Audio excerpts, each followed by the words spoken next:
Et il était en train de semer du soja sur des parcelles qui étaient vraiment, c'était des miles au carré. Un miles au carré, ça représente 256 hectares. De nouveau, ça représente 22 hectares. À mon avis, je pense qu'à l'heure d'aujourd'hui, il n'y a pas vraiment de bonnes solutions ou de mauvaises solutions.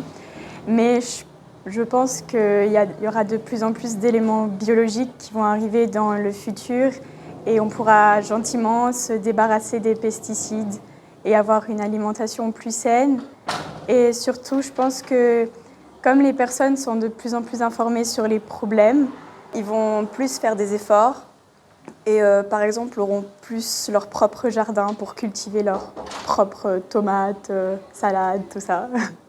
On a vu dans le cadre de ces journées culturelles que c'est un problème qui est très complexe et qu'on ne peut pas du coup avoir des solutions miracles qui résolvent tous les problèmes environnementaux, sociétaux et aussi économiques.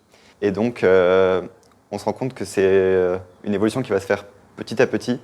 Et donc on espère bien sûr que dans le futur ça tende vers une agriculture qui soit propre au niveau du bilan carbone, où il n'y a plus d'utilisation de pesticides, et avec des agriculteurs qui soient motivés, bien payés et heureux de faire ce qu'ils font. Alors moi, je pense que dans le futur, on aura plus de technologie qui va nous aider à mieux gérer les plantes. On a vu qu'il y avait des panneaux solaires avec la lumière, qu'ils étaient aussi pas mal pour la biologique, où ils allaient essayer de changer les gènes pour trouver le mieux, toujours mieux. En fait, ils essaient toujours de trouver mieux et je pense que plus tard, j'espère en tout cas, qu'on arrivera à se débarrasser complètement des pesticides.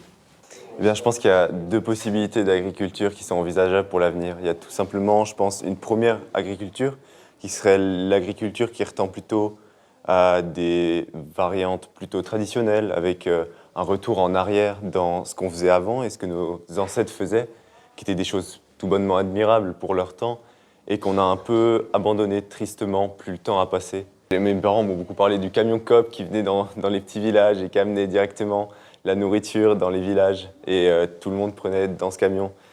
Je pense que c'est peut-être des choses qui sont envisageables pour l'avenir. Et une deuxième possibilité d'avenir, ce serait celle qui me plaît le moins mais qui est la plus probable, c'est toujours continuer à tendre vers le projet, le progrès et toujours avancer et rechercher plus pour à terme arriver à un bilan carbone zéro et juste plus polluer du tout et arriver à un moment où on sera en phase avec la nature, en phase avec l'écologie, en phase avec la terre qui nous héberge avec toute gentillesse.